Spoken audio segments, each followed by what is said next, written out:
En este instante escucharemos las palabras del presidente de la República, Nayib Bukele. Bueno, muchas gracias a todos. Este día tenemos el honor de recibir al presidente de la Asamblea Legislativa, Mario Ponce, quien ha tenido la gentileza de tener esta visita en la que conversamos sobre algunos temas importantes de la nación. Ustedes ya podrán imaginarse cuáles son los temas que más apremian. Entre ellos está la aprobación del presupuesto 2020. También están el financiamiento para la fase 2 y 3 del Plan Control Territorial.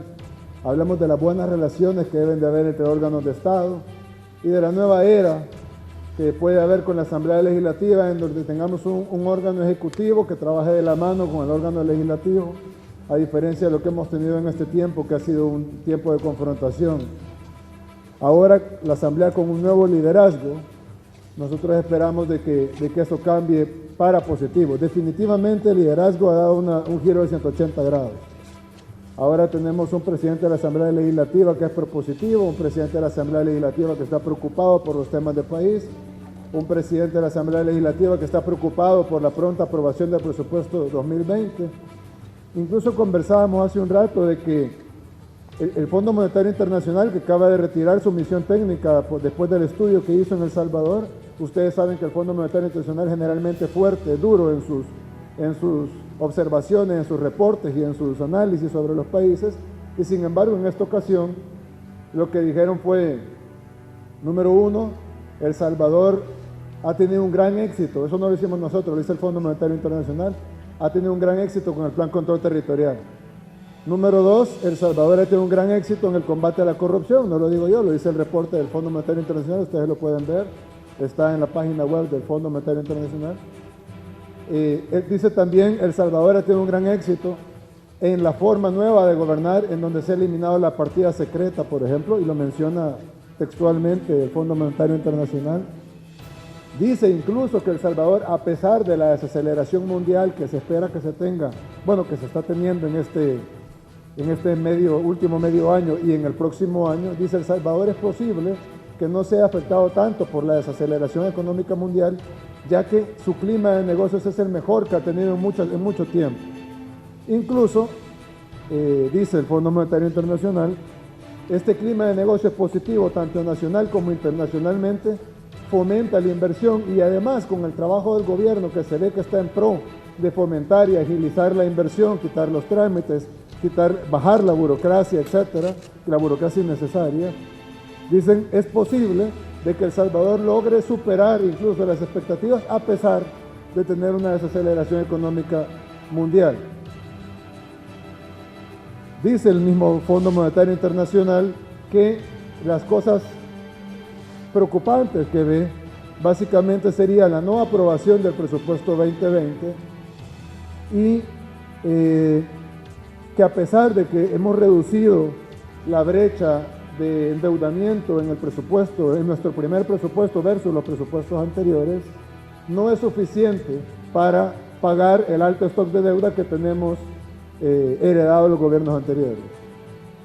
Digamos, esta fue las dos partes negativas. Y dicen ahí mismo que una aprobación rápida, pronta, del presupuesto 2020, evidentemente cuando se refieren a pronta, se refieren a antes de diciembre o a más tardar principios de diciembre, eso le daría una señal muy positiva al resto del mundo y a los mercados internacionales.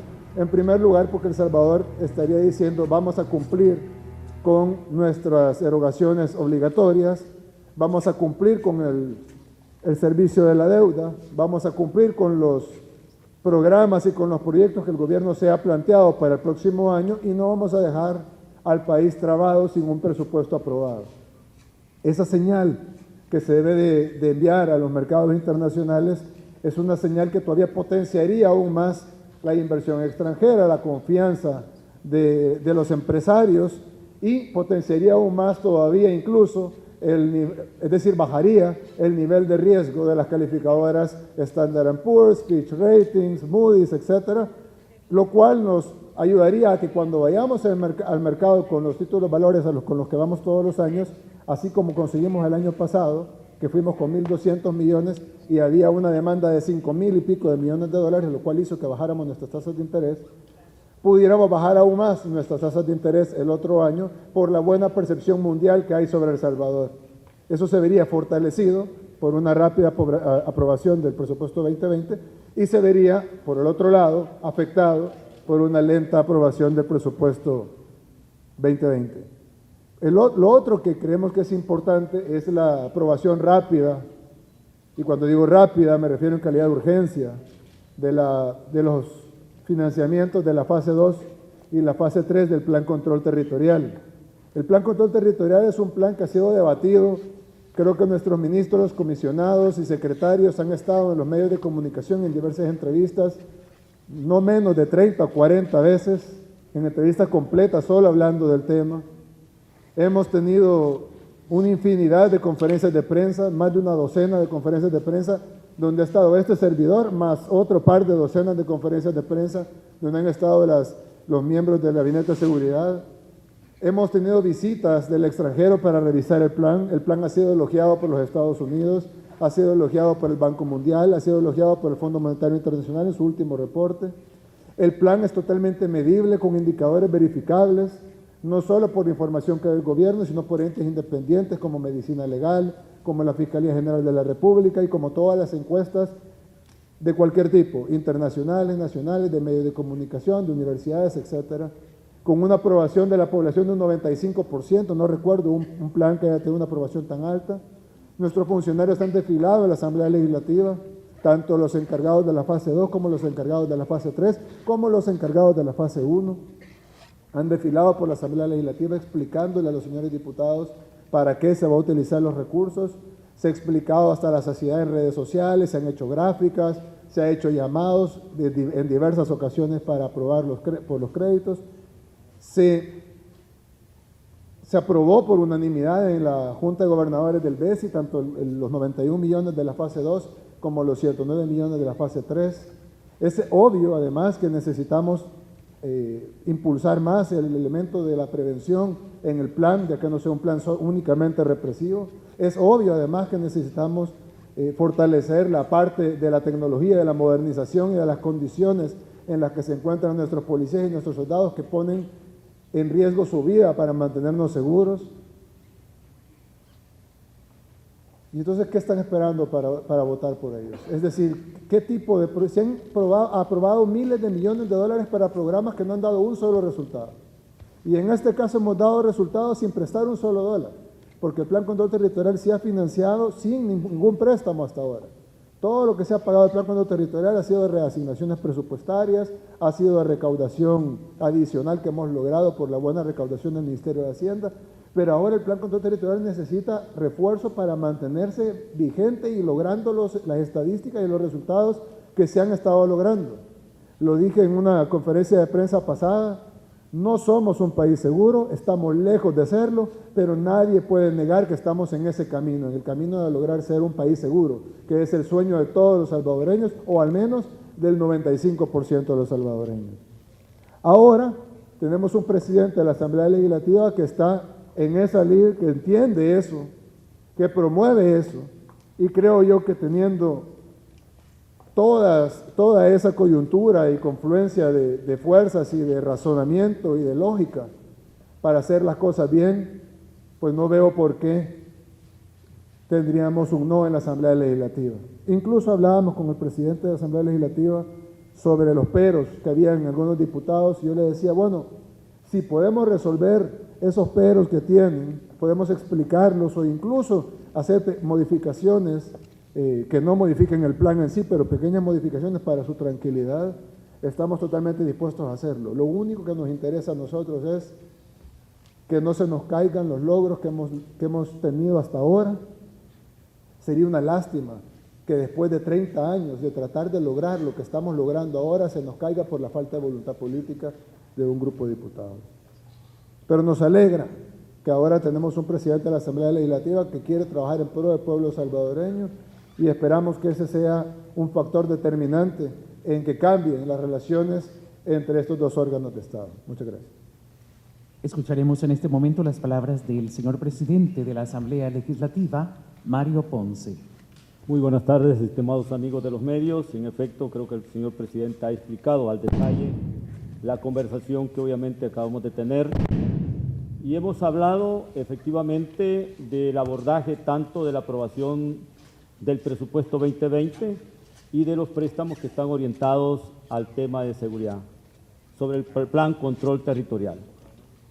Una de las partes de la conversación, y creo que en su última intervención lo ha mencionado el señor presidente, es el hecho de que están dispuestos a ceder en aquellas observaciones puntuales que han hecho los diputados, tanto al préstamo de los 91 millones de dólares como al presupuesto 2020.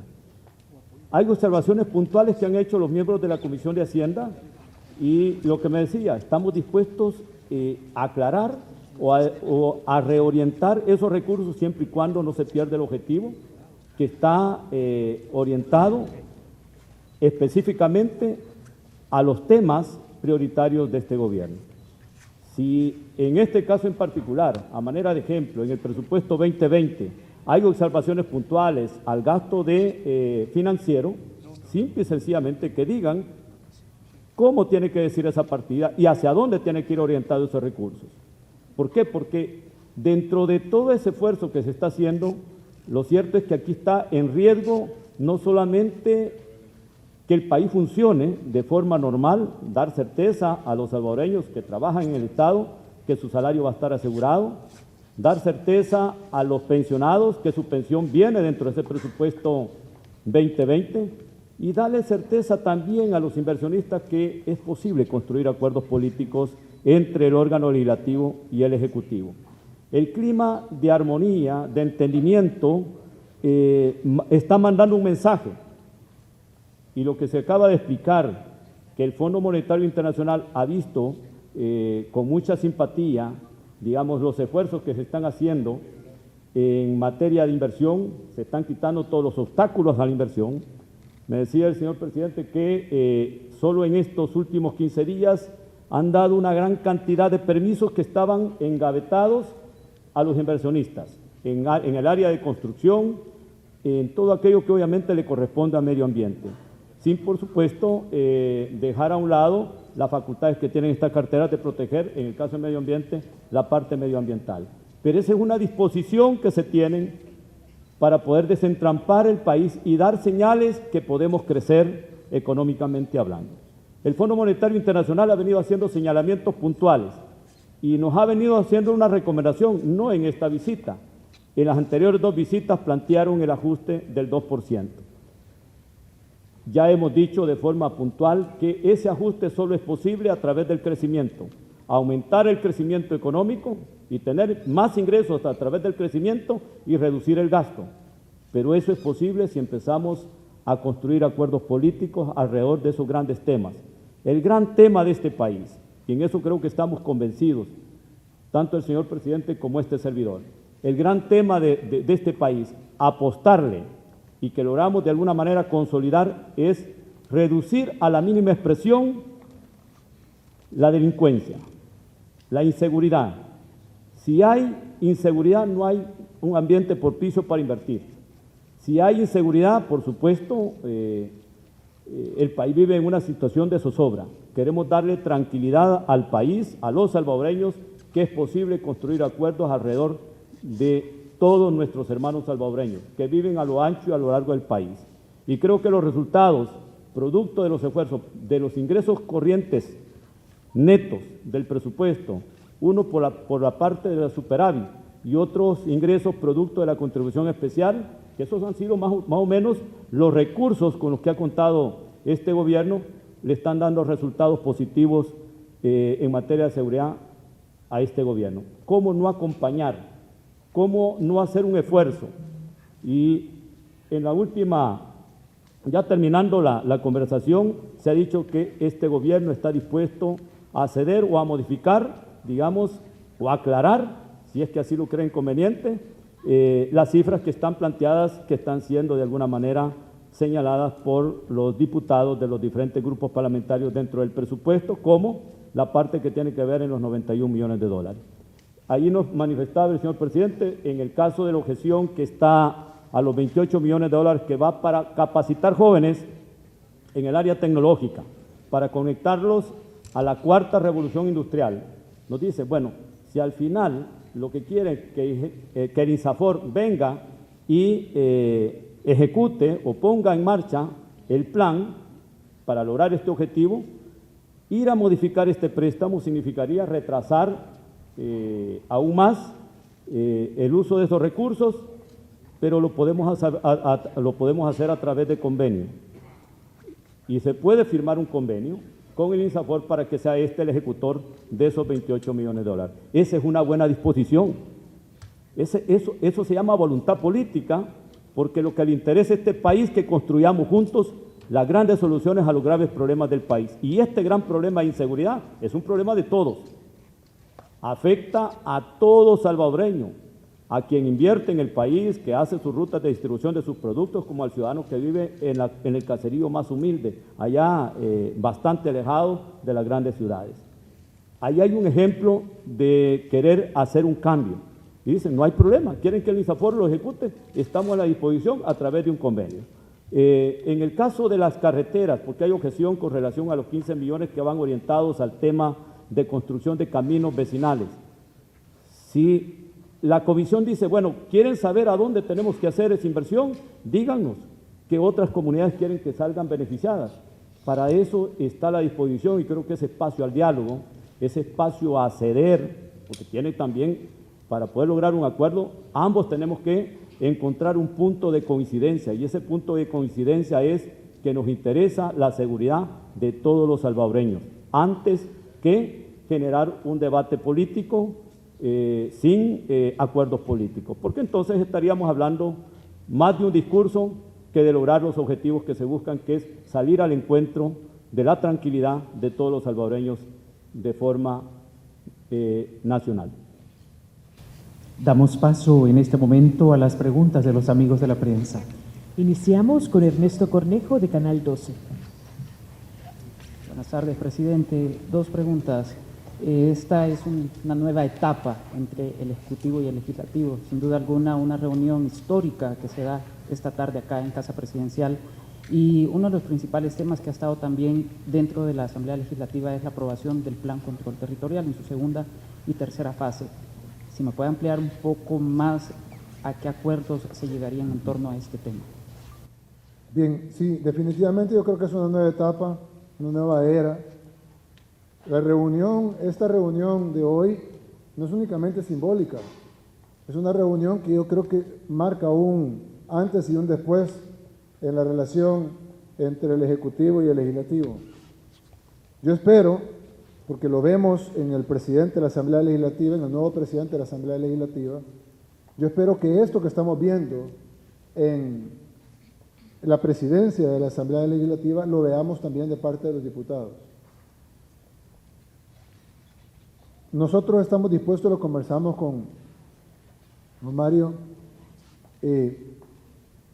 por ejemplo, en el Plan Control Territorial, en la fase 2, en el financiamiento para la fase 2, algunos diputados se han manifestado y básicamente ellos tienen objeción en dos cosas de esos 91 millones.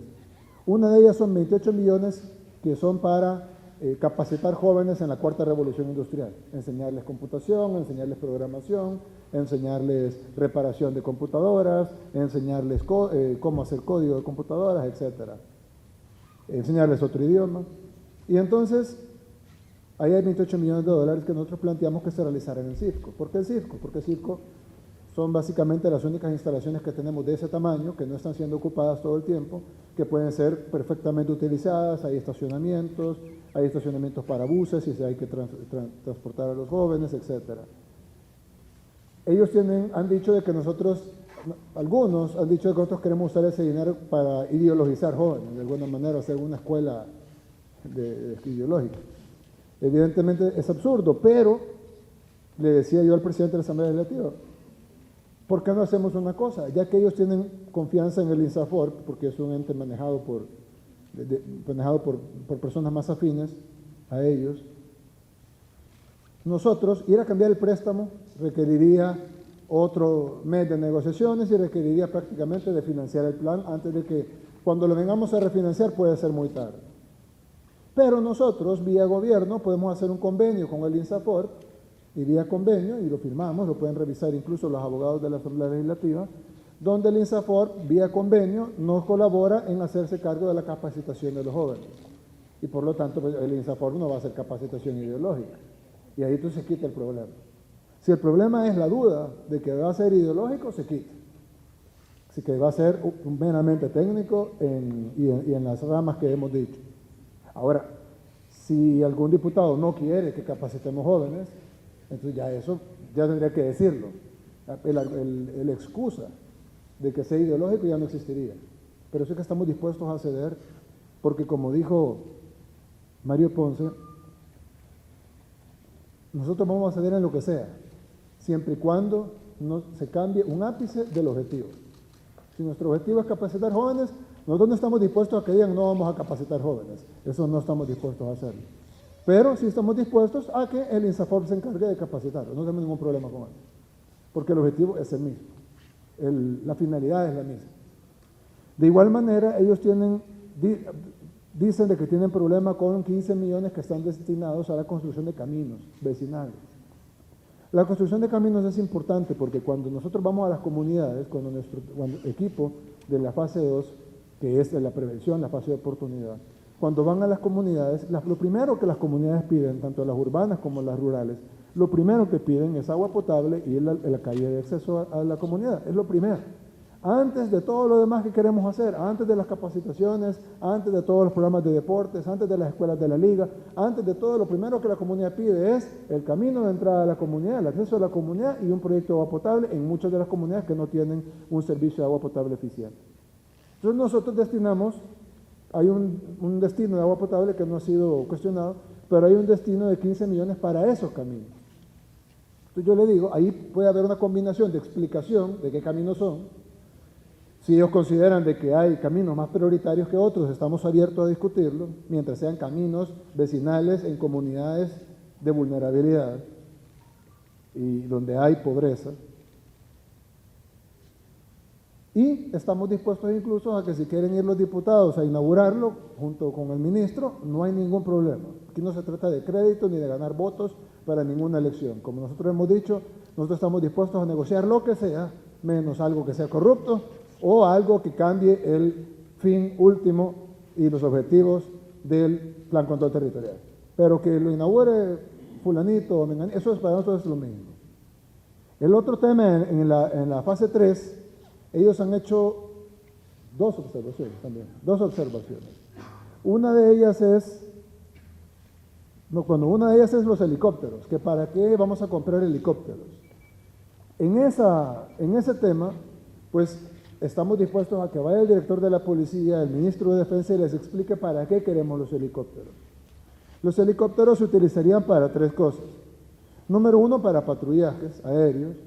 Número dos, y esto es muy importante, cuando pasó lo del bus del Congo, si algunos de ustedes se recuerdan, enviamos 90 soldados para peinar un área de matorrales y cafetales y luego terminamos agarrando dos sujetos que ni siquiera eran los que habían cometido el delito.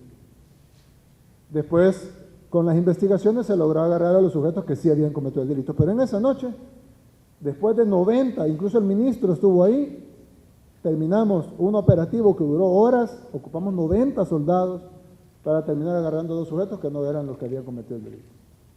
Un helicóptero como los que estamos pidiendo, con una cámara térmica de las que estamos pidiendo, hubiera sobrevolado el área, hubiera visto a las dos personas con la cámara térmica y hubiera alertado a dónde estaban y lo hubiéramos agarrado. En 5 minutos no hubiéramos necesitado 90, sino que 5 o 10 y hubiéramos agarrado a los dos que eran y no a los que no eran. La necesidad de tecnología y de modernización y de tener el equipamiento necesario para nuestros soldados y para nuestros policías es urgente. Además, el otro que sirven los helicópteros es para trasladar a policías y soldados heridos. En ese mismo financiamiento de la fase 3 van 17 millones de dólares para la readecuación del hospital militar. ¿Por qué? Porque si nosotros adecuamos el hospital militar mejor, ahí nació mi hija, de hecho, es un hospital con muy buenos doctores, pero le hace falta equipamiento y le hace falta ampliarlo y hace falta una actualización del hospital. Si nosotros readecuamos con esos 17 millones de dólares el hospital militar va a poder atender no únicamente a los militares, sino también a los policías que hayan sido heridos en el cumplimiento de su deber. Y como tiene helipuerto, el policía o el soldado que haya sido herido puede ser llevado en el helicóptero, se lleva al hospital militar y se trata con el mejor equipamiento, con los mejores doctores y con los mejores medicamentos para salvarle la vida a la gente que está arriesgando su vida por nosotros. Entonces, para eso necesitamos esos 17 millones para el hospital militar. La fase 2 y la fase 3 del Plan Control Territorial no son simplemente la continuación de la fase 1, sino que son elementos necesarios para que el plan funcione. Es la diferencia entre este plan y los planes que se han hecho anteriormente. Y la única razón por la cual no hemos empezado la fase 3 y no hemos podido darle más potencialidad a la fase 2 es porque ambos financiamientos están trabados en la Asamblea Legislativa.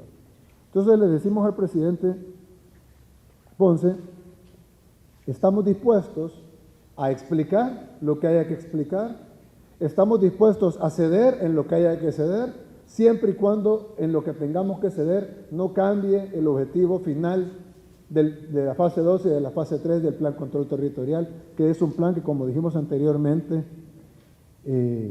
ha sido elogiado no solo por el Fondo Monetario Internacional, por la comunidad internacional, por Estados Unidos, etcétera, sino que incluso el gobierno electo de Guatemala, es decir, que toma posesión en enero, vino a El Salvador a que nosotros le dijéramos cómo funcionaba el Plan Control Territorial para ellos implementarlo en Guatemala. Es decir, en Guatemala quieren implementar el Plan Control Territorial y ahí estoy seguro que el Congreso les va a dar los recursos para que lo hagan. Y acá, que somos los que implementamos originalmente el Plan Control Territorial, no tenemos aún los recursos para implementarlo al 100% como deberíamos de estar implementándolo. Y la urgencia se da porque ya, es decir, como se diseñó el plan, ya se necesitan esos fondos. En el tiempo que se hizo el primer llamado, había tiempo. En el segundo llamado había tiempo, en el tercer llamado había tiempo, en el cuarto llamado había tiempo, en el quinto llamado había tiempo. Ya ahora en el llamado número 30 ya no hay tiempo. Necesitamos urgentemente que se aprueben los fondos de la fase 2 y de la fase 3 del Plan Control Territorial para continuar, no solo manteniendo las cifras, que podemos estar en riesgo de que suban, si Dios lo quiera, sino además continuar esas cifras a la baja para lograr tener el país seguro que aún no tenemos, pero que vamos en el camino a tener. Seguimos con Sara Méndez del Noticiero.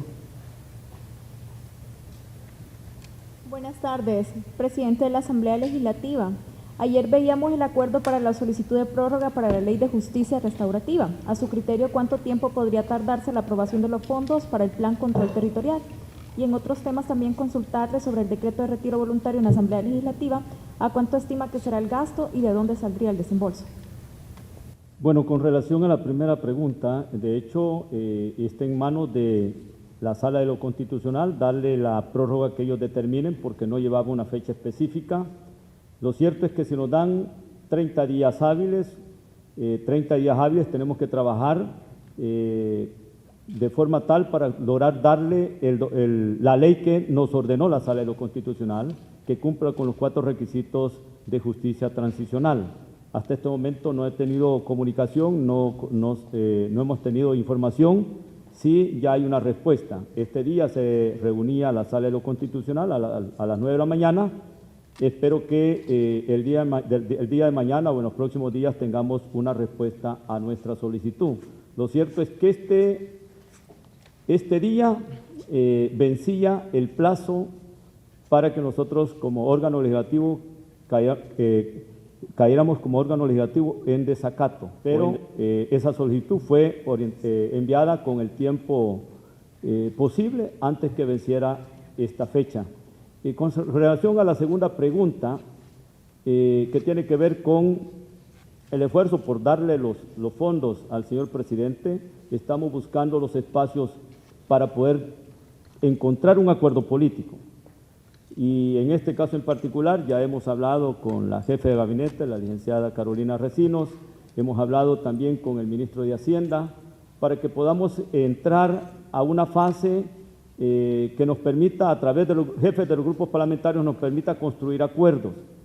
y ya como lo manifestó el señor presidente, si hay que ceder en aquello que hay que ceder, sin que esto cambie el objetivo o digamos, hacia dónde quiere llegar el Ejecutivo con relación al plan control territorial, pues hombre, creo que los dos funcionarios, parte de este gabinete, que representan al señor presidente en el tema de financiamiento, estarían en la disposición de ceder. Y nosotros, de hecho, le hemos dicho al señor presidente que estamos comprometidos a poner lo mejor de sí, y no he escuchado una oposición de parte ni de Arena ni del FMLN diciendo que no van a apoyar. Lo cierto es que ya el tiempo se está cortando y los fondos se necesitan. Y si hay que hacer alguna observación, algún cambio en un apartado, tanto del préstamo de los 91 millones como el de los 109, hay que hacerlo. Y para eso ya lo expresó el señor presidente, que está dispuesto a ceder siempre y cuando no se cambie el objetivo. Ahí estamos claros. La tercera pregunta que me hacías, ¿me la puedes repetir? Decreto de retiro voluntario. Bueno, con relación al decreto de retiro voluntario, hemos hecho los últimos afinamientos de ese decreto, no se lo hemos presentado a Junta Directiva todavía, pero está orientado a que sea atractivo para los empleados del órgano legislativo de la parte institucional. Hemos dicho que ese decreto debe llevar, si se apegan 100 empleados, 200 empleados que quieren salir beneficiados por ese decreto porque ya tienen la edad para jubilarse, esas plazas deben de ser congeladas, porque no tiene gracia, no tiene sentido que sigamos con el círculo vicioso. Se van 100, contratamos 100. ¿Cómo vamos de alguna manera a demostrar a futuro que el órgano legislativo se está ajustando a administrar de forma correcta los recursos de la institución? Nosotros hemos dicho que el órgano legislativo puede funcionar con 700 empleados y si es posible con 500, no necesita más, pero que a partir del segundo periodo de esta legislatura, este servidor quiere dejar ordenada la casa, y eso en presupuesto futuro se va a reflejar en una reducción en su presupuesto, especialmente en el área de recursos humanos, en la partida 51, que es el pago de salarios. Eso va a disminuir de forma tal los presupuestos a futuro, y eso es de alguna manera dejar orientado una buena administración bajo las buenas prácticas. Ahora, ¿de dónde va a salir el financiamiento? Ustedes conocen que recibo un presupuesto 2020 del Congreso con un déficit de 1.5. Lo fácil es decirle al señor presidente y al señor ministro de Hacienda que me refuercen el presupuesto para cubrir esa partida 51. Pero lo que está planteando este servidor es que si se van esa cantidad de empleados, que no sé cuántos van a ser, una vez se congele, se revierte ese saldo negativo en positivo. Y para ese número de empleados que se van a ir, sí le vamos a pedir al señor ministro de Hacienda y al señor presidente que nos asigne los recursos, porque va a ir de forma clara y precisa, que es el pago del retiro voluntario. Así es que esa es la aclaración. Yo no puedo decir, miren, con los mismos fondos que tiene asignado el órgano legislativo vamos a pagar el retiro voluntario si tengo un déficit de 1.5 en la partida 51. Y tengo también el compromiso, hemos hecho una solicitud al señor presidente con relación a y al presidente del órgano judicial, a que se nos puedan adjudicar, en el caso del señor presidente, o el edificio de CEL o los módulos que están contiguos a la Asamblea Legislativa, para poder traerme a los diputados, a los empleados que están en Loma Linda, Ambrogis y los otros lugares que ya ustedes los conocen. Eso me va a permitir no tener que pagar $800,000 en alquileres. De hecho, tampoco esos alquileres tienen recursos asignados en el presupuesto 2020 de la Asamblea Legislativa. Así es que ya hemos hecho una solicitud al señor presidente, creo que están haciendo el análisis y nos van a dar la noticia si nos van a apoyar. Para eso es la buena relación entre el Ejecutivo y el Legislativo y el órgano judicial. La petición no ha sido exclusiva solo al señor presidente, en este caso en particular, también se la hemos hecho al presidente Pineda Navas del órgano judicial. Así es que yo solamente espero respuestas. Eso me va a permitir que esos gastos que están reflejados, de los cuales no hay financiamiento, yo pueda de alguna manera tener la tranquilidad que va a estar asegurado el pago de los salarios de los empleados del órgano legislativo en el 2020 y que si hay una solución o hay una respuesta favorable, no tengamos que pagar $800,000 de alquiler que pueden ser orientados a la compra de medicamentos para los hospitales públicos del país, que pueden ser orientados a la reparación de centros escolares públicos que necesitan de intervención del Estado. Continuamos con Gabriel Campos de la... Una cosa. Perdón, presidente. Perdón, ya voy con un segundo. Solo decir, presidente, que pues si esos $800,000, como usted dice, van a ser utilizados para medicamentos anuales, pero casi $1 millón en medicamentos, pues cuente con nosotros. No hemos respondido, todavía no le hemos enviado la respuesta por escrito, pero téngala aquí verbalmente ante todos los medios de comunicación, que es positiva.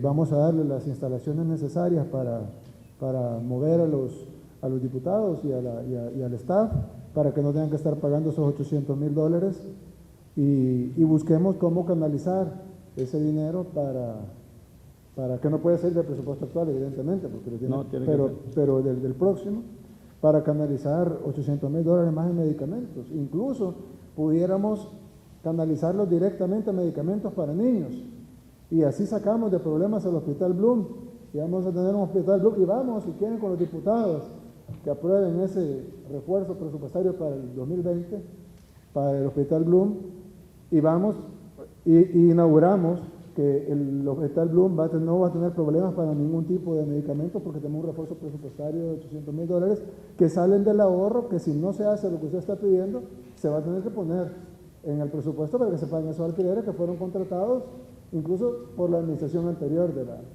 Muchas gracias. Yo creo que la respuesta la respuesta que nosotros esperábamos era ante ustedes en los medios de comunicación, y qué bien que es una respuesta positiva.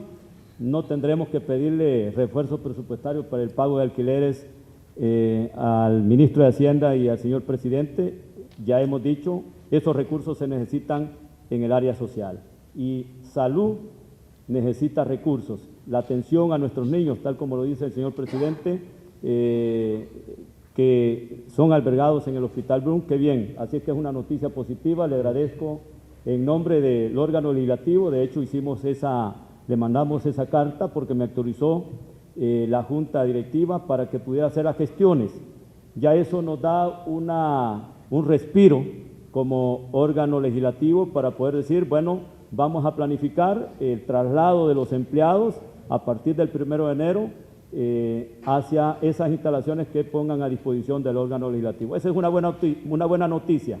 Y creo que estas respuestas son producto del entendimiento por el bien del país. Por el bien del país se construyen acuerdos, no para beneficiar a alguien en particular, para tratar de demostrar que se pueden construir acuerdos entre órganos cuando hay un entendimiento, cuando hay un diálogo sincero y cuando queremos lo mejor para este país y para los salvadoreños. Así es que muchas gracias, señor presidente. Quiero hacer público este agradecimiento en nombre de los empleados legislativos que, quiero decirle, no solamente los hemos llevado casi 4 o 5 kilómetros alejados del recinto legislativo, que están, siendo afectados en su economía familiar, porque hoy tienen que pagar casi como 3 rutas de buses más que no estaban dentro de su presupuesto. La alimentación que venden por esas zonas exclusivas es el doble o el triple, pero aparte de eso, los diputados no tienen la oportunidad de atender a la población que los busca porque la gente busca el recinto legislativo y no conoce a dónde queda Ambrogis, Loma Linda y los otros lugares. Entonces, esos lugares que se han alquilado, tanto parqueos como espacios para oficinas, de hecho, se han hecho algunas inversiones, pero fue pensando en la seguridad de los empleados legislativos. Ya saben ustedes que hay una resolución del Ministerio de Trabajo que el edificio es inhabitable y que no podemos tener a los empleados en un lugar que refleja peligro. y somos respetuosos de las decisiones de las autoridades y por eso tuvimos que ir a alquilar estos edificios privados. La noticia la recibo con mucho regocijo, con mucha alegría, en nombre de los empleados legislativos y de los 84 diputados que obviamente represento. Muchas gracias. Gracias. A continuación, Gabriel Campos, de la Prensa Gráfica. Buenas tardes, presidente. Buenas tardes, presidente Mario Ponce. Dos preguntas. En las últimas horas se han sentido una serie de sismos en el territorio nacional con cierta intensidad y que han alarmado a la población. Ante ello, quería consultarle, presidente, cómo han respondido los sistemas de emergencia a pesar de la falta de gobernadores departamentales y por qué no se ha emitido una alerta, como sí se hizo el pasado lunes ante el aviso hecho por un piloto estadounidense de un posible tsunami. Y una segunda pregunta, su reacción de las declaraciones del diputado Rodrigo Ávila, quien ayer decía que los señalamientos hechos por usted, porque no es necesario acudir a la difamación y a la presión a los diputados para que estos aprueben los fondos para la fase 2 y 3 del Plan Control Territorial. Bien, gracias. Hay una diferencia, creo que está de más, y ustedes han visto la respuesta en el caso de los sismos. Lo que sucede, bueno, yo ayer incluso le decía a alguien, me decía, bueno, ¿y por qué no esperaron en el caso del tsunami para que el United States Geological Service o el Pacific Tsunami Warning Center haya dado la alerta, que son los dos entes, digamos, que tienen el control de las boyas que pueden detectar el movimiento de los mares? Y lo que teníamos era una alerta del Departamento de Defensa, es decir, del Pentágono, en donde un piloto del Departamento de Defensa, es decir, de la Fuerza Aérea de los Estados Unidos, mientras sobrevolaba el Océano Pacífico, avistó lo que él creyó que era un tsunami. Inmediatamente él hizo cálculos y calculó que estaría tocando la costa oriental de El Salvador o la costa occidental de Nicaragua, o ambas, depende de lo largo del tsunami. Entonces, la alerta la puso en 6 tweets diferentes la Embajada de los Estados Unidos en El Salvador y también un tweet del Departamento de Estado de los Estados Unidos. Incluso yo lo retuiteé, el tweet del Departamento de Estado, en donde decían que había un tsunami, decían las condiciones en las que se había observado y pedían a la gente que estuviera en las tierras costeras que buscaran tierras más altas para salvaguardarse de un posible tsunami. Un tsunami no es como un huracán, que se puede decir dentro de 3 días viene un huracán. Un tsunami viene en minutos. Nosotros pudimos haber dicho, no, vamos a esperar. Pero yo me pongo a pensar qué hubiera pasado si hubiéramos esperado y ni Dios lo quiere, hubiera pasado algo y hubieran habido víctimas que lamentar. Ahorita estuviéramos siendo atacados por todo el mundo, estuviéramos nosotros mismos sin saber qué decir, porque esas víctimas, habiendo tenido la información, se pudieron haber evitado. Nosotros decidimos, al igual que el gobierno de los Estados Unidos, al igual que el Departamento de Defensa, al igual que el Pentágono, al igual que la Embajada de Estados Unidos en El Salvador y al igual que el Departamento de Estado a través de su cuenta de Twitter, decidimos alertar a la población a que se moviera a tierras más altas y a movilizar nuestro sistema de protección civil, incluyendo el apoyo de la Fuerza Armada, de la policía, etc. Eso es lo que nos tenemos que hacer. Es decir, si hay una posibilidad, y ojo, no estoy diciendo de que alguien iba caminando por el mar y vio algo raro, estamos hablando del Pentágono, estamos hablando del Departamento de Defensa, del Departamento de Estado y de la Embajada de los Estados Unidos. Si el gobierno de Estados Unidos, a través de varias entidades, pone una alerta de tsunami, y nosotros, no, es que el oficial es el Pacific Tsunami Warning Center, vamos a esperar que ellos lo pongan en su página web. Hombre, no, tenemos que ponerle inmediatamente, es lo que nos toca hacer. Ahora, en el caso de los sismos, es distinto, porque en el caso de los sismos, los sismos no se pueden prever. No hay tecnología para prever sismos. Ahorita lo que hemos tenido es un enjambre, han habido 3 eventos separados. Uno de ellos es un enjambre sísmico que hemos tenido aquí en la zona del Gran San Salvador y la zona occidental del departamento de San Salvador y La Libertad, del departamento de La Libertad. Y en este enjambre sísmico que ha habido en San Salvador, hemos tenido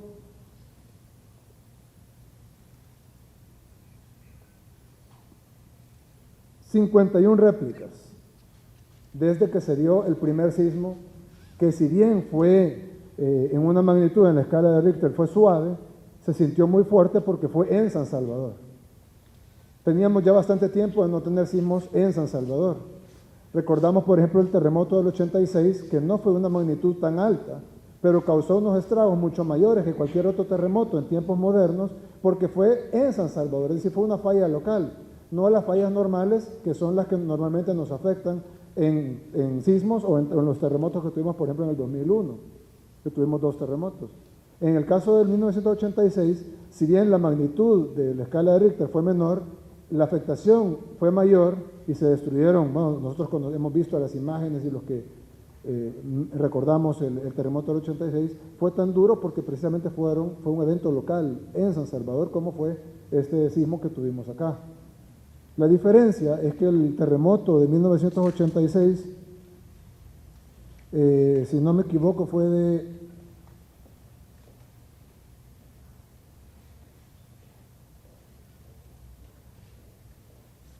Bueno, no lo tengo aquí, pero si no me equivoco fue de 5.7 versus el que tuvimos el día de ayer, que fue de 3.9. Entonces, gracias a Dios, la magnitud no fue lo suficientemente alta para causar los estragos que causó. Sí ha desencadenado un enjambre sísmico, pero ese enjambre sísmico que ha tenido esta cantidad de réplicas, no, es decir, hay que estar en alerta, pero hay que mantener la calma y recordar que por ejemplo, para el año del terremoto de 1986 se tuvieron 10.000 sismos, 10.000 réplicas. En 1986 tuvimos 10.000 sismos, muchos de ellos no sentidos por la población, pero sí por los sistemas. Y en el 2001 tuvimos 965 sismos y hubo 2 terremotos.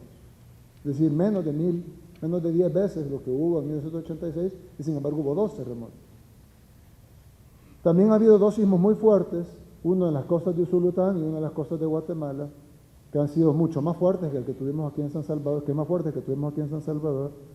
que se han sentido con más o menos la misma intensidad porque son más lejos pero más fuertes y con más profundidad pero más fuertes. Pero esos sismos, de acuerdo a nuestros técnicos, no tienen ninguna relación con el enjambre sísmico que estamos viviendo aún aquí en San Salvador. Entonces, el temblor fuerte en Guatemala, en las costas de Guatemala, y el temblor fuerte en las costas de Usulután son eventos separados del enjambre sísmico que tenemos todavía aquí en San Salvador y que ya sobrepasa las 50 réplicas. Si vemos el rango de lo que hemos tenido en el año, todavía es muy bajo como para pensar que pudiera pasar algo peor. Pero tenemos que recordar una cosa, y esto es lo más importante de todo lo que puedo decir del tema. Es imposible predecir un terremoto. Un terremoto puede venir ahorita o puede venir dentro de 10 años. Y es imposible predecir.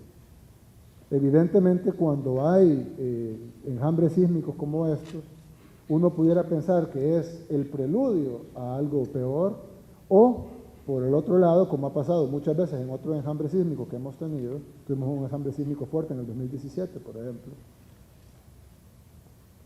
que nos sirva, primero Dios, que no sea el preludio de algo peor, sino que nos sirva para descargar las fallas locales y que entonces no se acumule la presión y luego venga un temblor más fuerte. Cuando han habido sismos de ese tipo de enjambres sísmicos, lo primero que pensamos en un país como el nuestro, lleno de volcanes, son los volcanes. Pero ya los técnicos del mar ya fueron a los volcanes y no hay actividad, ya se midió temperatura, etcétera, no hay actividad ni en el volcán de San Salvador ni en Ilopango.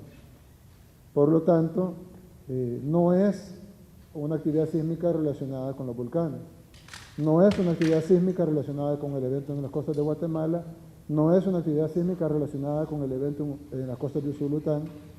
Sí tenemos un enjambre sísmico cuyo temblor más fuerte fue de 3.9 en la escala de Richter. Entonces es una situación de alerta. Todos nuestros sistemas de protección civil, el Ministerio del Medio Ambiente, bomberos, el MOP, la Fuerza Armada, la policía, el gobierno, etcétera, está pendiente de lo que está sucediendo, pero no podemos, debemos de estar pendientes y alertar a la población, pero no podemos alarmar a la población porque lo que tenemos hasta ahorita es un enjambre sísmico que lo único que nos dice es lo que he dicho ahorita. No tenemos más información ni podemos predecir un terremoto, a diferencia de un huracán o un evento climatológico de alta, por ejemplo las lluvias o un tsunami. En el caso de los terremotos no se pueden prever. Sin embargo, sí podemos ver algunas cosas que nos pueden dar indicios, como el hecho de que si los eventos están relacionados, cuántas réplicas han habido, comparar con réplicas en años anteriores. Es lo único que vamos a hacer. Primero Dios no tengamos un sismo fuerte, un terremoto, y si ni Dios lo quiera lo tuviéramos, el gobierno está listo para responder en todo su sistema. Seguimos con Ángel Iraeta de Canal 21.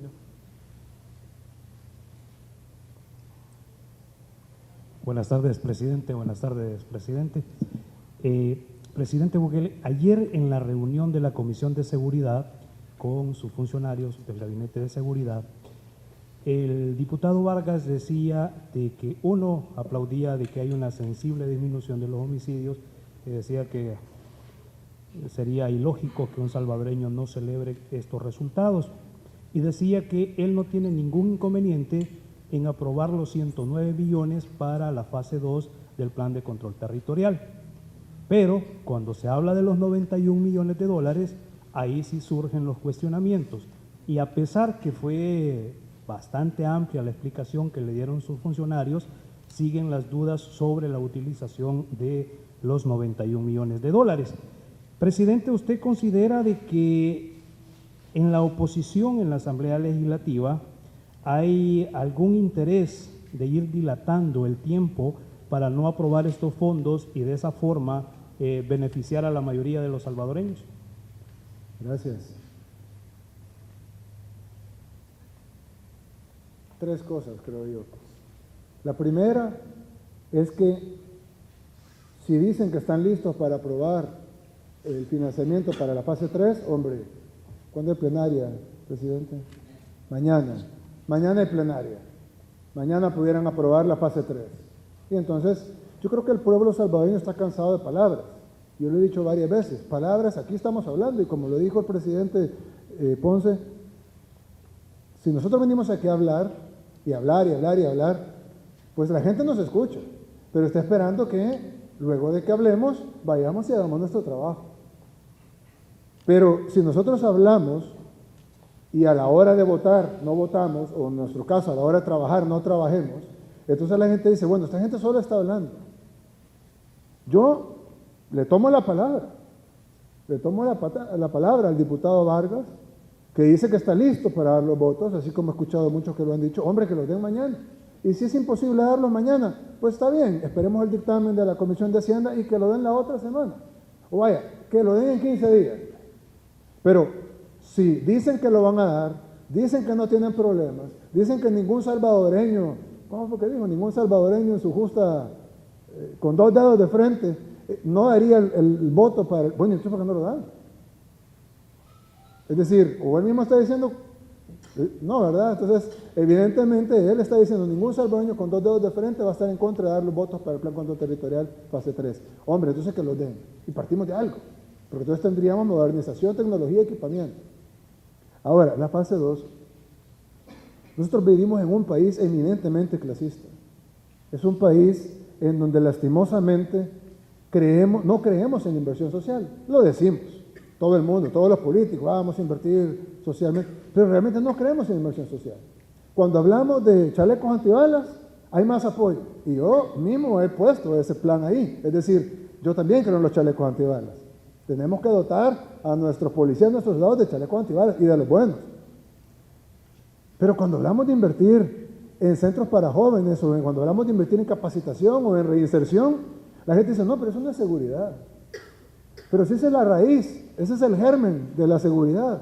La única forma que nosotros vamos de verdad a tener resultados sostenibles en el tiempo es si nosotros combinamos la represión del delito, es decir, la persecución del delito con fuerza. Y eso lleva con todas sus aristas, ¿no? Capturas, incautamientos de droga, de armas, de dinero, desarticulación de bandas, presencia policial y de los soldados en las calles, en los centros históricos, el abordamiento aleatorio de buses, ser fuertes y contundentes contra la delincuencia, cerrar la comunicación de las cárceles, hemos terminado de quitar los grafitis alusivos a las pandillas, enviar mensajes fuertes a las pandillas para que no intenten atacar a nuestras fuerzas de seguridad. Pero también tenemos que trabajar en la prevención y en quitar, ojo, cuando yo hablo de prevención, yo no estoy hablando que traigamos al CIRRI y que le enseñemos a hacer zapatos.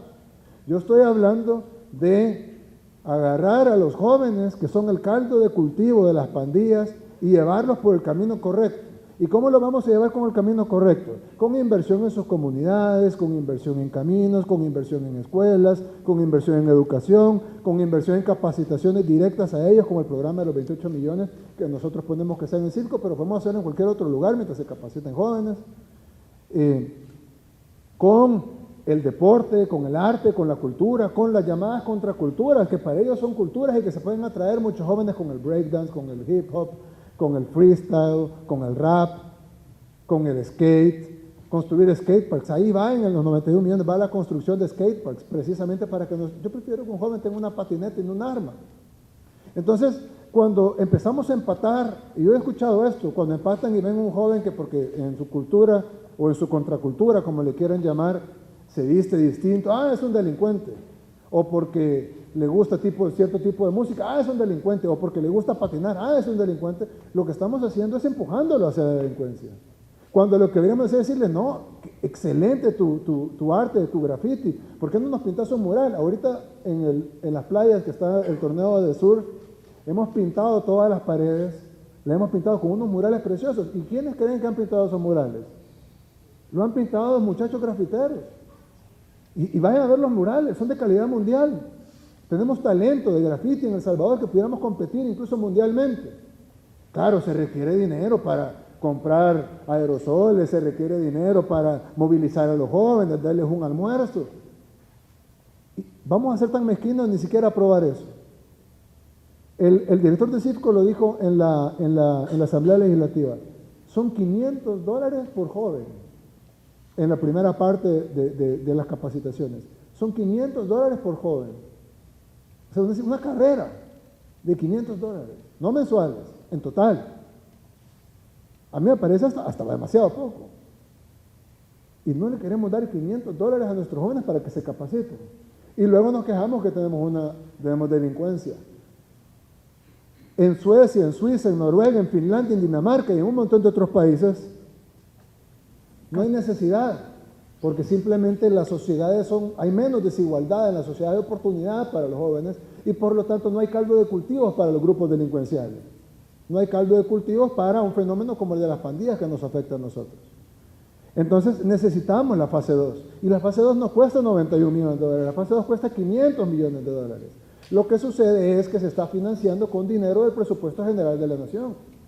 Y se va a continuar financiando con el presupuesto del 2020, el presupuesto del 2021, el presupuesto del 2022.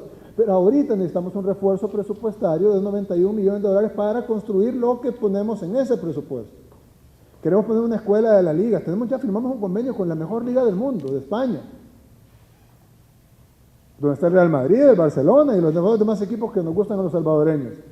Ellos han venido acá y han dicho, nosotros vamos a poner nuestra experiencia, ojo, no la experiencia de nosotros del gobierno, la experiencia de la Liga de España. Ellos van a poner toda la experiencia, ellos van a poner incluso recursos, van a enviar españoles a capacitar a profesores salvadoreños para que puedan atender a nuestros niños. Vamos a poner una escuela en cada municipio, es decir, San Alejo, Cesori, Anamorós, Arambala, cualquier municipio de nuestro país, por más pequeño que sea, no solo los grandes, Guadalupe, por más pequeño que sea, Carolina, cualquier municipio de nuestro país va a tener una escuela de la mejor liga de fútbol del mundo. Y vino el presidente de la mejor liga del fútbol del mundo a firmar el convenio. Pero necesitamos dinero para financiarlo, porque ellos van a poner algunas cosas, pero nosotros vamos a poner otras. Hay dinero para remodelar escenarios deportivos, y no estamos hablando de escenarios deportivos, estamos hablando de las canchas, de las comunidades, para que nuestros niños puedan y vayan a jugar fútbol en lugar de irse a meter a una pandilla. Entonces yo creo que la fase 3 es muy importante, y por eso la pusimos, y por eso la llevamos. Así como fue importante la fase 1, pero la fase 2 no es menos importante. Y tiene que ser una apuesta de país. Y yo, como dije, como se lo dije al presidente Ponce, nosotros estamos listos para ceder en lo que tengamos que ceder, siempre y cuando no se cambien los objetivos. A mí no me importa quién corta la cinta, a mí no me importa quién va e inaugura la obra, a mí no me importa si quieren, al contrario, invitamos a mayor fiscalización de los recursos. Lo que sí es que no se puede dilatar más los créditos, porque entonces se nos van a caer los programas. Este programa, el Plan Control Territorial, fue diseñado en fases. Vamos por la segunda ahorita, pero se nos está desfinanciando la segunda y es tiempo de que arranquemos con la tercera y no tenemos los fondos ni siquiera para arrancar. Cuando empecemos a remodelar el hospital militar o cuando empecemos a pedir ese equipo, nos vamos a tardar tiempo para terminar de ejecutar ese dinero. Es decir, hay un cronograma que se está rompiendo, porque no ha habido la voluntad política para aprobarlo. Si el diputado Vargas dice que no hay nadie con dos dedos de frente que esté en contra de aprobar la fase 3, bueno, yo esperaría entonces que pronto aprueben la fase 3. Y yo hago un llamado de nuevo, con todo lo que tengamos que ceder, que no cambie el objetivo final, con todos los chequeos o contralorías o auditorías o fiscalizaciones que le quieran poner. Tenemos que invertir en nuestras comunidades y en nuestros jóvenes si queremos resultados sostenibles. Con palo, todo el tiempo, tarde o temprano se nos van a revertir los resultados. Y cuando se nos reviertan los resultados, van a venir y van a decir, ¿ya vieron que no funcionó el plan? No, señores, el plan funciona, está funcionando, es medible. Tenemos indicadores medibles, corroborables en medicina legal y en la Fiscalía General de la República, que son independientes del Ejecutivo. Corroborables en la Policía Nacional Civil, que ahí sí es del Ejecutivo. Alabados por la unidad, por la comunidad internacional. Incluso puestos como factores de crecimiento económico por el Fondo Monetario Internacional. Siempre se quejan de que los programas del gobierno nunca se medían, que se invertían cientos, miles de millones de dólares y que no pasaba nada y que no se podía medir. En este caso tenemos un plan que se puede medir, que tiene la aprobación internacional, que tiene la aprobación por unanimidad de la Junta de Gobernadores del BESI, que el mismo diputado Arena dice que nadie con dos dedos de frente estaría en contra de él, que el 95% de la población la apoya de acuerdo, o más del 90% de la población la apoya de acuerdo a todas las encuestas de opinión, incluyendo universidades, medios de comunicación, encuestadoras extranjeras e incluso las tradicionalmente adversas a nuestro gobierno. ¿Qué necesitamos entonces más que voluntad política para aprobar los fondos para la fase 2 y la fase 3 y darle seguridad a nuestro pueblo, que es lo que nos están pidiendo? Ellos nos eligieron no para que viniéramos a sentarnos aquí, nos eligieron para que trabajáramos. Necesitamos trabajar, estamos haciendo nuestro trabajo y lo hemos demostrado y en 5 meses hemos logrado lo que otros gobiernos no lograron en décadas. Ahora lo que necesitamos es que la Asamblea Legislativa también haga su trabajo y apruebe los fondos para que podamos continuar nosotros trabajando y haciendo el plan. Gracias a Dios, se fue un presidente que obstaculizaba el diálogo y viene un presidente de la Asamblea Legislativa que pone el diálogo y la concertación como un punto básico y fundamental en esto. Ojalá y su nueva investidura le dé la capacidad de que esa amalgama de pensamientos en la Asamblea Legislativa se pueda poner de acuerdo, al menos para los temas de país. La última intervención a cargo de Gabriela Villarroel, de Diario El Mundo. Buenas tardes, presidente. Voy a tratar de ser puntual con mis 2 consultas. Primero me gustaría saber, usted ya se ha comprometido, digamos, a hacer todos los cambios que sean necesarios al interior del presupuesto para garantizar su aprobación. Sin embargo, dentro del rubro de los gastos financieros, asignarlos a las carteras correspondientes, señalaban muchos diputados, violaría prácticamente la ley de responsabilidad fiscal, porque muchos de estos gastos en realidad son para remuneraciones o pago de bienes y servicios. En ese sentido, ¿cómo se inclinaría la balanza, presidente? Y también me gustaría saber, aparte de la opinión del presidente Ponce al respecto, y para qué puntualmente el gobierno ha ocupado los datos de los ciudadanos que se filtraron a través del Instituto de Acceso a la Información Pública? Gracias. Voy a empezar por la segunda, si me lo permite. No se filtró ningún dato. Lo que se llamó filtración de datos, y no sé por qué, con qué intención lo hicieron, fue una solicitud que nosotros hicimos al Instituto de Acceso a la Información Pública, entonces se les solicitó que nos enviaran la cantidad de peticiones de acceso a la información que se habían hecho y a qué ministerio se habían hecho.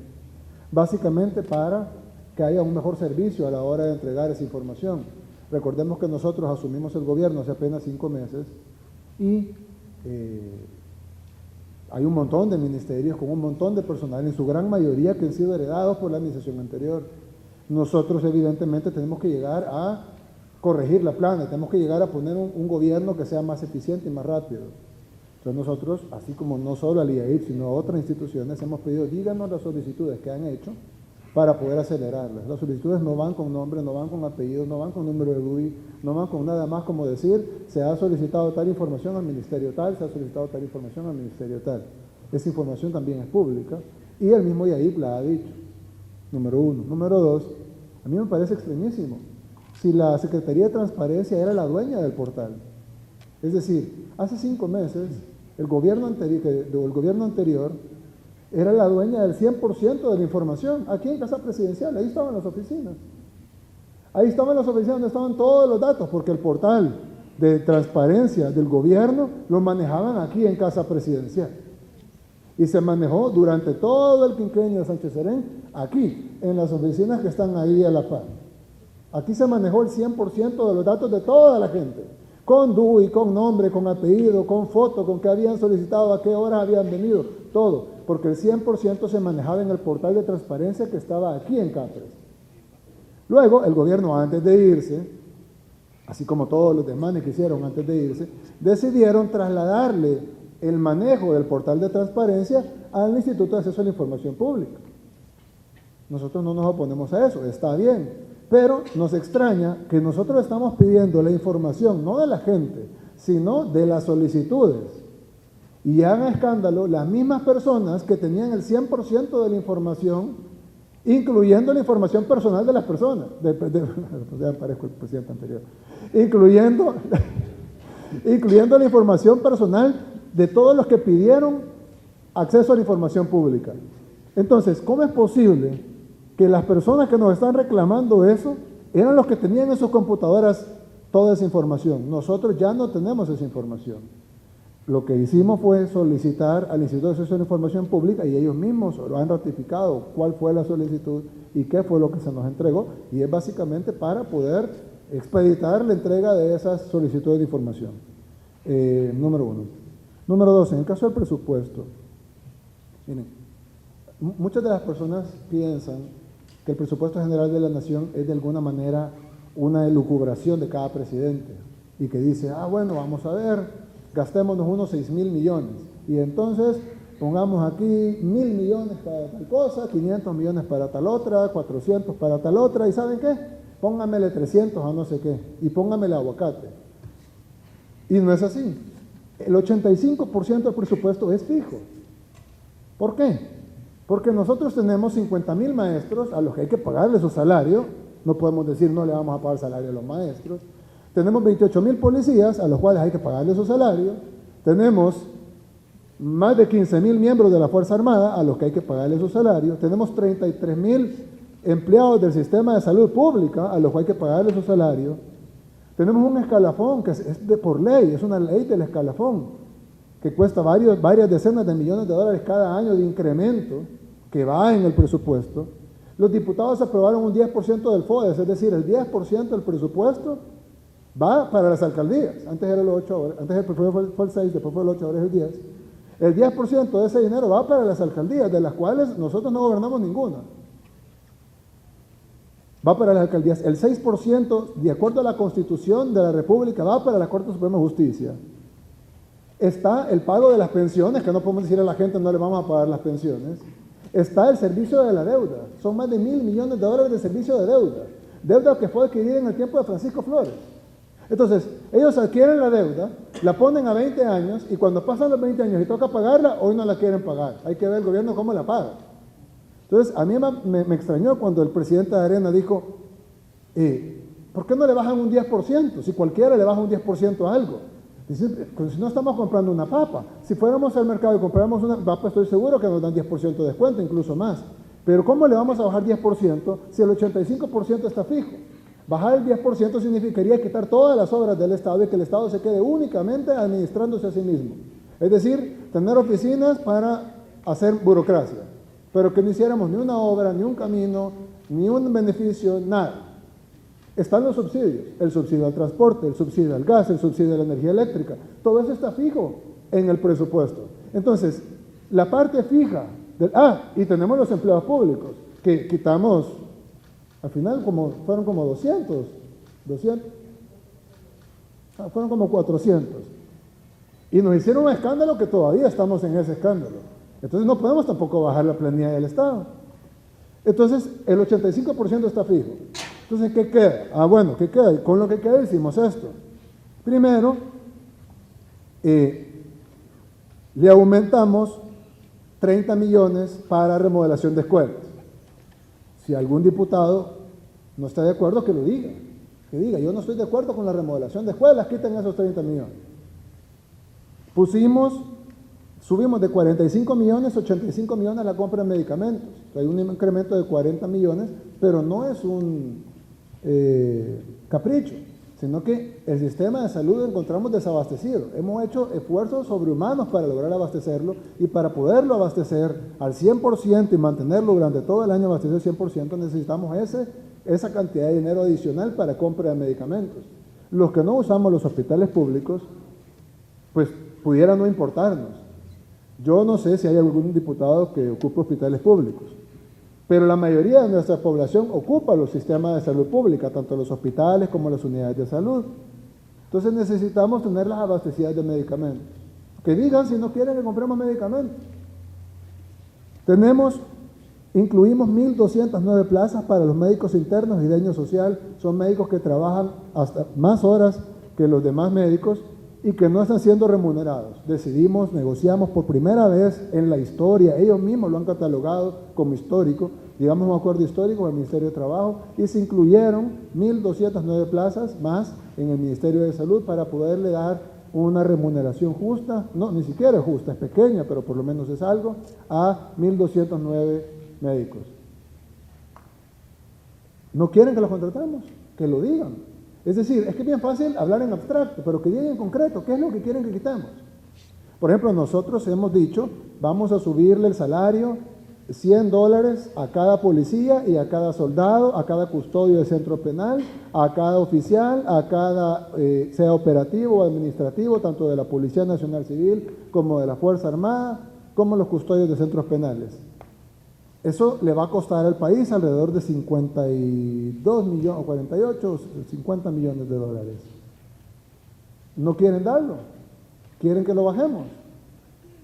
Acabamos de enviar la propuesta de reforma de ley para los veteranos para poder incrementar de 50 a $100 la pensión. Ojo, hombre, si $100 no les va a alcanzar, pero por lo menos les va a alcanzar un poquito más que 50, que es la mitad. Entonces, ¿qué quieren? Que lo dejemos en 50, que lo bajemos a 25.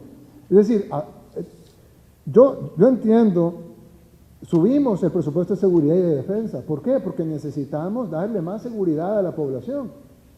Seguridad, que es lo principal, porque podemos resolver cualquier cosa menos la vida, menos la pérdida de una vida.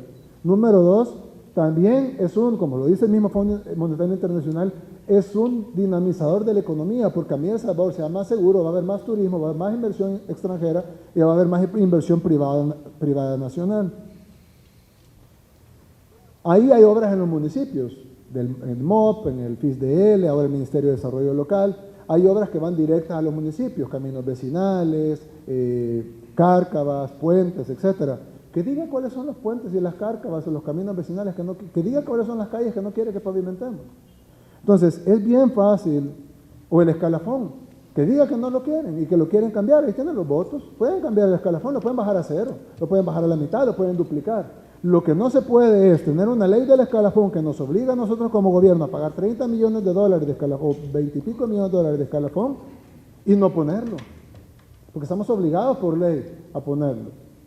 Entonces, yo quisiera que los diputados que tengan alguna duda, nosotros estamos, bueno, han desfilado ministros, no solo el de Hacienda, ha desfilado el gabinete entero, ministros, secretarios, comisionados, directores, jefes de autónomos, todo, han desfilado para la fase 1, para la fase 2, para la fase 3, para el presupuesto 2020 y para los caprichos también, como la comisión de investigación de no me acuerdo de qué cosa, del SLIP. Y entonces, yo lo que quisiera a los diputados que estén en contra de algún punto, nosotros estamos totalmente abiertos a modificarlo, de verdad, si quieren modificar algo, hagámoslo, pero hagámoslo en pro de la población. Si hay un diputado, y lo hablábamos con el presidente Ponce, si hay un diputado que dice, por ejemplo, miren señores, solo hay 6 millones para tecnología en el Ministerio de Educación y hay 30 millones para remodelación de escuelas. Yo creería que en el siglo XXI, estoy hablando como una hipótesis, ¿no? Yo creería que en el siglo XXI deberíamos de unir los dos presupuestos, el 6 millones más 30, y hacerlo mitad en infraestructura y mitad en tecnología, porque hoy por hoy la tecnología llega a ser hasta más importante que la misma infraestructura. Es debatible, pero por lo menos está enfocado en los niños. Tiene sentido. Podemos estar de acuerdo, podemos no estar de acuerdo, pero tiene sentido. Pero lo único que escuchamos es bajen el monto, no estamos de acuerdo, no lo vamos a aprobar así, queremos que le quiten 200 millones, bueno, el presidente de Arena dijo que le quiten 600 millones. Si él me dice de dónde sacamos los 600 millones y no afecta a la población, hombre, yo soy el primero que lo saco.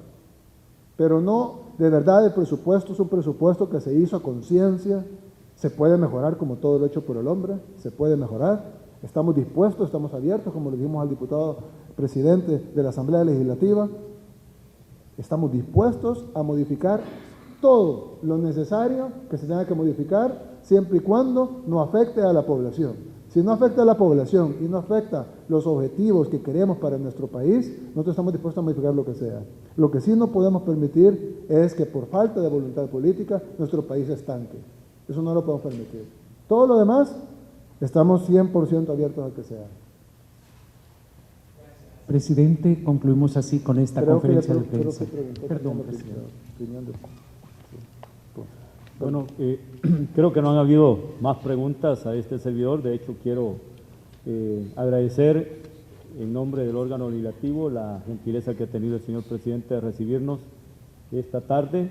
Ya escucharon, ha sido una conversación entre órganos pensando en cómo desentrampar el presupuesto de la Nación 2020 y cómo también desentrampar los préstamos que ya están en la Comisión de Hacienda. De hecho, ese mensaje enviado a los 84 diputados que hay disposición de moverse, digamos, o de hacer los cambios sin que se pierda el objetivo, eso es una buena señal.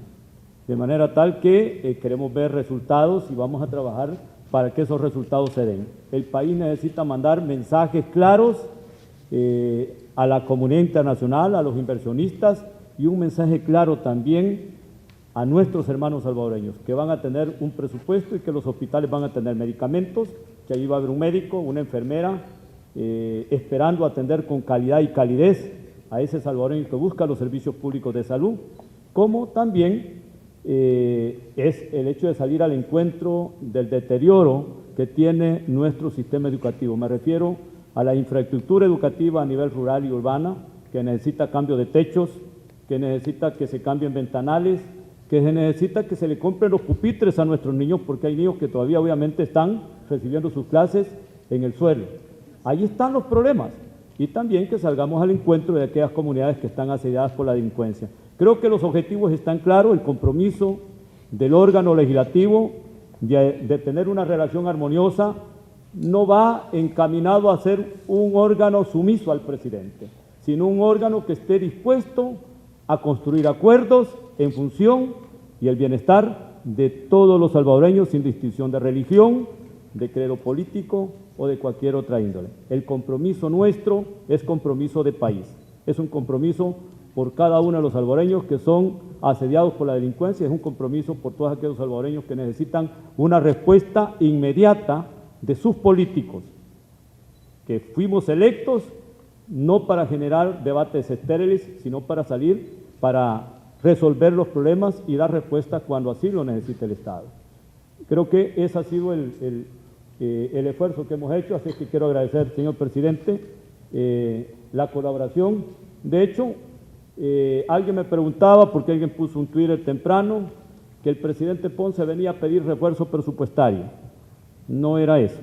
Venía a escuchar de primera mano si hay disposición de ceder en esos grandes temas que están en el debate de la Asamblea Legislativa. Y ya lo escucharon de primera mano, ustedes llevan la información, no necesito de alguna manera explicárselas a los diputados porque ya lo conoce la población de primera mano a través de sus cámaras, de sus audios que obviamente han sido grabados y que ya colocaron en todas las redes sociales. Así que esto es lo que quiere el país, entendimiento, diálogo permanente, no un enfrentamiento. El país no gana cuando un órgano con el otro está enfrentado. Y quiero también manifestarles que también haré una visita al órgano judicial, porque también necesitamos tener esa buena relación con el órgano judicial, que en cierto momento también se volvió tirante, se volvió bastante tensa, y los magistrados de Corte Plena, el presidente Pineda Navas, me ha expresado por teléfono la disposición de recibirme y vamos a hacer vamos a avisarle cuándo podemos estar en la Corte Suprema de Justicia para ponernos a la disposición de todo aquello que la Corte Suprema de Justicia necesite.